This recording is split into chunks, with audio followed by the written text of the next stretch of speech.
आपका स्वागत है हमारे YouTube चैनल विजय शिक्षा सारथी पर। तो मैं आज लेकर आ गया हूँ फिजिक्स का चौथा चैप्टर जो बहुत ही महत्वपूर्ण है और बिहार बोर्ड से इससे बहुत सारे क्वेश्चन आते हैं। तो इसको बिना स्किप किए अंत तक देखिएगा और वीडियो को लाइक और चैनल को सब्सक्राइब कर दीजिएगा। तो चलिए बिना किसी देरी के वीडियो को स्टार्ट करते हैं। तो पहला नंबर कह रहा है कि चुंबक क्या है। पहले बताना है चुंबक क्या है।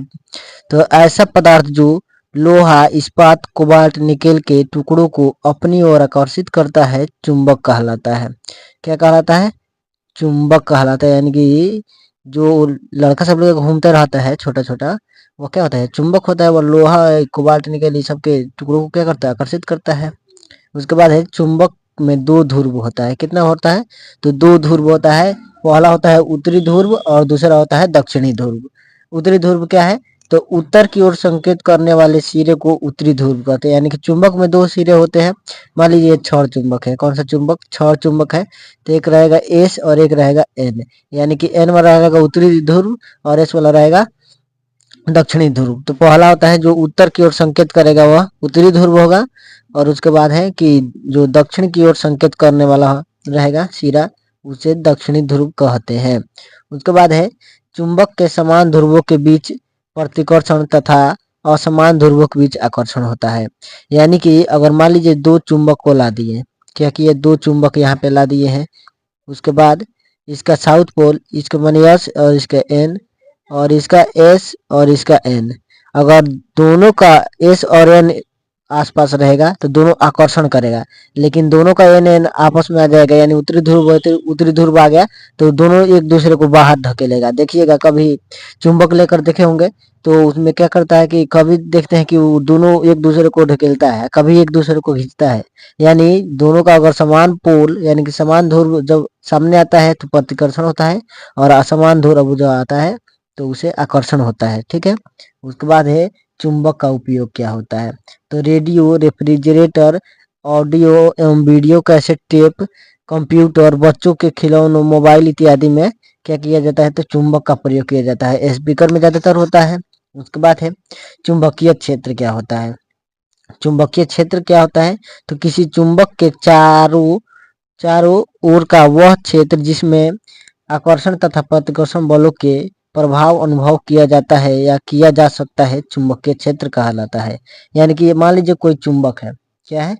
कोई भी चुंबक है और इसके आसपास का वह क्षेत्र रहेगा। मान लीजिए इतना क्षेत्र है, वह क्षेत्र रहेगा जहां पर इसका आकर्षण और प्रतिकर्षण बल महसूस होगा। यानी कभी ये ढकेल सकता है, कभी खींच सकता है। तो जहां तक ये महसूस होने वाला है वह क्षेत्र क्या कहलाता है? तो चुंबकीय क्षेत्र कहलाता है। तो चलिए अब देखते हैं चुंबकीय क्षेत्र रेखाएं क्या है। चुंबकीय क्षेत्र रेखाएं क्या है?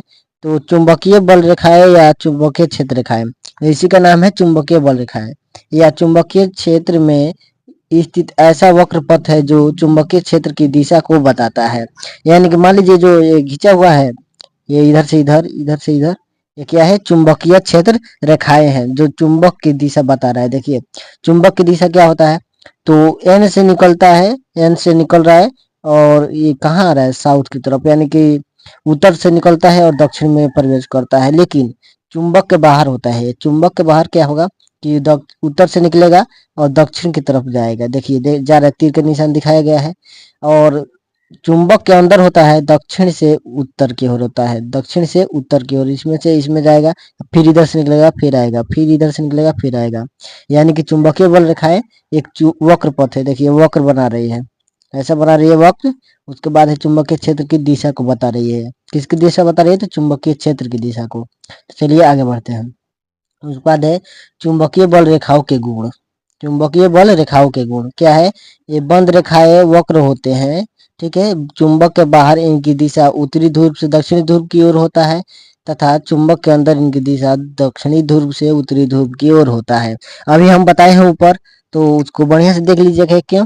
क्योंकि चुंबक के अंदर जा रहा है तो चुंबक के अंदर एस से एन की ओर होता है, यानी दक्षिण ध्रुव से किसकी ओर होता है? तो उत्तरी ध्रुव की ओर। और चुंबक के बाहर जो होता है वह दक्षिण उत्तरी ध्रुव से दक्षिणी ध्रुव की ओर होता है। ठीक है। उसके बाद है कि जहां पर क्षेत्र रेखाएं एक दूसरे से बहुत निकट होती है वहां चुंबकीय क्षेत्र अधिक प्रबल होता है। मान लीजिए, चलिए आपको चित्र में दिखा देते हैं। चित्र में क्या दिखाएंगे कि देखिए जहां पर चुंबकीय बल रेखाएं अधिक सघन है, यहाँ पे अधिक सघन है या यहाँ पर अधिक सघन है, आप देखिए यहाँ पे किस पर अधिक सघन है, तो यहाँ पर अधिक सघन है। तो जहां पर चुंबकीय क्षेत्र रेखाएं अधिक सघन होती है वहां पर चुंबकीय क्षेत्र का चुंबकीय जो प्राबल्य होता है वो अधिक होता है। ठीक है, यानी जहां जहां रेखाएं एकदम नजदीक नजदीक रहेंगी वहां पे चुंबक का जो बल रहेगा वो अधिक रहेगा, और जहां दूर दूर रहेंगी वहां पे चुंबक का बल बहुत कमजोर रहेगा। तो चलिए आगे बढ़ते हैं। उसके बाद है कि दो क्षेत्र रेखाएं कभी भी एक दूसरे को प्रतिच्छेद नहीं करती है, यानी कि जो क्षेत्र रेखाएं हम बनाए हैं देखिए ऊपर, ये क्षेत्र रेखाएं कभी एक दूसरे को काट रही है, नहीं काटेगी। ये कभी काट ही नहीं सकती, क्यों? अगर काट देगी तो इसका दो दिशा प्राप्त हो जाएगा जो संभव नहीं है। ठीक है, एक ही दिशा हमेशा प्राप्त होता है, तो यह क्षेत्र रेखाएं कभी एक दूसरे को नहीं काटती हैं। इतना याद रखिएगा कि ये वक्र पथ बनाती है, और जहां सघन होता है उसका जो बल होता है अधिक होता है, और ये वक्र पथ बनाती है, इतना याद रखिएगा। उसके बाद है उसके बाद है विद्युत धारा का चुंबकीय प्रभाव। किसका? विद्युत धारा का चुंबकीय प्रभाव क्या है? तो जब किसी चालक तार से विद्युत धारा प्रवाहित होती है तो इसके इर्द गिर्द भी चुंबकीय क्षेत्र उत्पन्न होता है। इसे विद्युत धारा का चुंबकीय प्रभाव कहते हैं। इसकी खोज ऑस्टेड ने किया था। किसने किया था? तो ऑस्टेड नाम के एक वैज्ञानिक थे जो 1820 ईस्वी में किए थे। कितना में? तो 1820 ईस्वी में इसका आविष्कार किए थे। ठीक है, तो वीडियो को हम लोग यहीं पर अंत करते हैं, और अगला पार्ट हम लेकर आने वाले हैं ऑस्टेड का प्रयोग। ठीक है, उसमें उसका प्रयोग जानेंगे और उसका परिभाषा भी लिखेंगे, और उसके प्रयोग का सत्यापन भी करेंगे जो 5 नंबर में पूछा जाता है, बहुत ही महत्वपूर्ण है। तो वीडियो में बने रहिएगा हमारे साथ। चलिए धन्यवाद, अगला वीडियो जल्द ही आएगा।